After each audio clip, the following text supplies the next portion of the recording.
மாடு வயலை மேய்து. நாம பார்த்தோம்னா என்ன பண்ணுவோம்? குச்சி எடுப்போமா, கல் எடுப்போமா? சீனு ராமசாமின்னு ஒரு இயக்குனர், அவர் கவிஞர். சீனு ராமசாமி அவர் கவிதை எடுத்தார். எத்தனை முறை படித்தாலும் புரியாத புத்தகம் மனைவி. பணக்காரர் வீட்டு நாய் இறந்து போனது, ஊரே கூடி துக்கம் கேட்டது. ஒரு நாள் அந்த பணக்காரனே இறந்து போனான், ஒரு நாயும் வரவில்லை. சார் பாடம் நடத்திட்டு இருந்தார். ஒரு பாட்டில் எழுதி போட்டாரு, காகம் வடையை திருடிட்டு இருந்தார். இப்ப அந்த பையன் கேட்டான், சார் ஏன் சார் காகம் வடையை திருடிட்டுன்றீங்க? எடுத்துட்டு போச்சுன்னு சொல்லலாம்ல, எடுத்துட்டு போச்சுன்னு சொல்லலாம்ல, ஏன் காகம் வடையை திருடிடுச்சு? அவர் சொன்னாரு, ஒருத்தருடைய அனுமதி இல்லாம அந்த பொருளை எடுத்துட்டு போனா அது பேர் திருட்டுன்னு அர்த்தம்பா. சரிங்க சார். மறுநாள் பாடம் நடத்தினார். பசு மனிதனுக்கு பால் தருகிறது என்ன? இவன் கேட்டான், பசு உன்கிட்ட சொல்லுச்சா? நீ பசு கிட்ட இருந்து பாலை திருடுறான்னு சொல்லு. இவன் எடுத்தால் பசு பால் தரும் என்கிறான், காகம் எடுத்தால் காகம் வடையை திருடிட்டு என்கிறான். இப்படியாக மனிதன் காசி ஆனந்தனையா சொல்லியிருந்தார். ஒரு மாடு வயலை மேய்ஞ்சுக்கிட்டு இருக்கு. மாடு வயலை மேய்து. நாம பார்த்தோம்னா என்ன பண்ணுவோம்? குச்சி எடுப்போமா, கல் எடுப்போமா? சீனு ராமசாமின்னு ஒரு இயக்குனர், அவர் கவிஞர். சீனு ராமசாமி அவர் கவிதை எடுத்தார். ஒரு மாடு மேய்ஞ்சுக்கிட்டு இருக்கு, இவர் கவிதை எடுக்கிறாரு.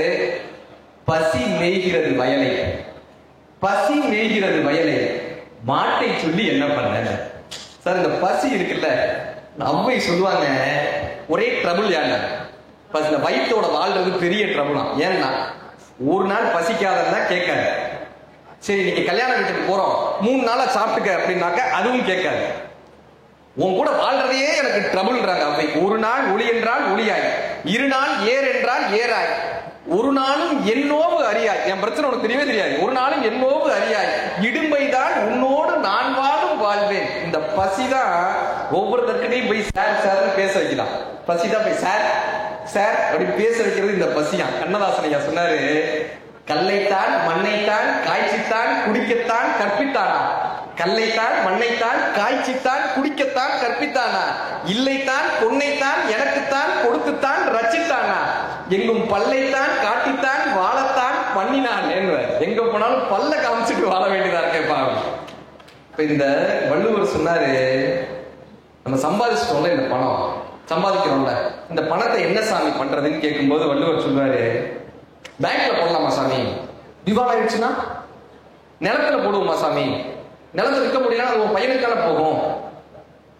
தங்கமா வாங்கி வைப்போமா? திருடி வந்து எடுத்துட்டா சரி சாமி, இந்த சம்பாதிச்ச பணம் இருக்குல்ல, சம்பாதிக்கிறோம்ல, இதை எங்க சாமி போடுறதுன்னு கேட்டான். வள்ளுவர் தான் சொன்னாரு, பசிச்சவனுடைய வயிறு இருக்குல்லப்பா, அதுல கொண்டு போய் சம்பாதிச்ச பணத்தை போட்டுப்பா, அது 7 ஜென்மத்துக்கும் உன் கூட வரும்பாங்க. அற்றார் அழிபசி தீர்த்தார் ஒருவருக்கு பெற்றார் பொருள் வைப்புடின.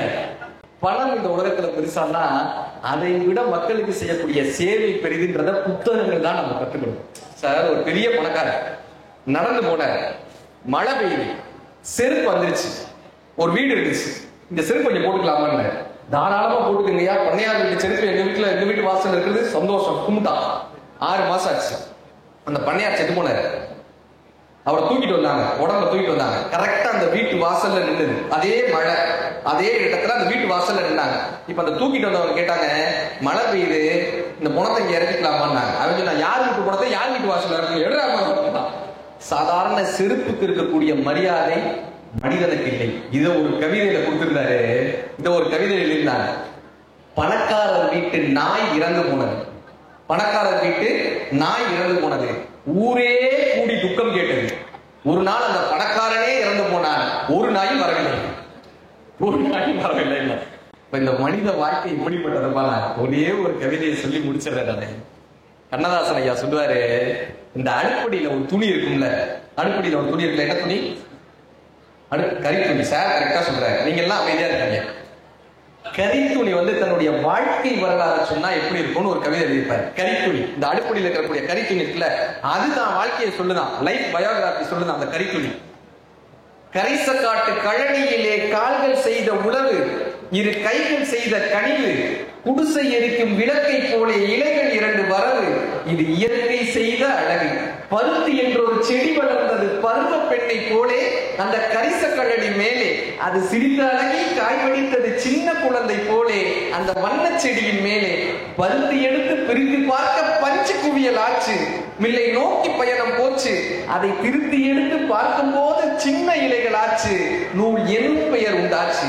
அழகு வண்ணம் கலந்து நின்றதில் ஆடை வந்தது மெல்ல. பலர் மானம் காத்து கொள்ள இடை குலையுமாத உடையிலேறி கோல கவிதை சொல்ல உடல் மூடி மறைத்துக் கொள்ள அந்த துணியில் ஒன்று கிழிந்து அடுப்பங்கரைக்கு வந்து தான் படிக்கிருந்த சிந்து தன் சொந்தக்காரர் பலரை எண்ணி துடிக்கிது மனம் வெந்து கதை சொல்லுது தனை நொந்து. என்னப்பா கதை சொல்லுதுன்னு கேட்டாங்க.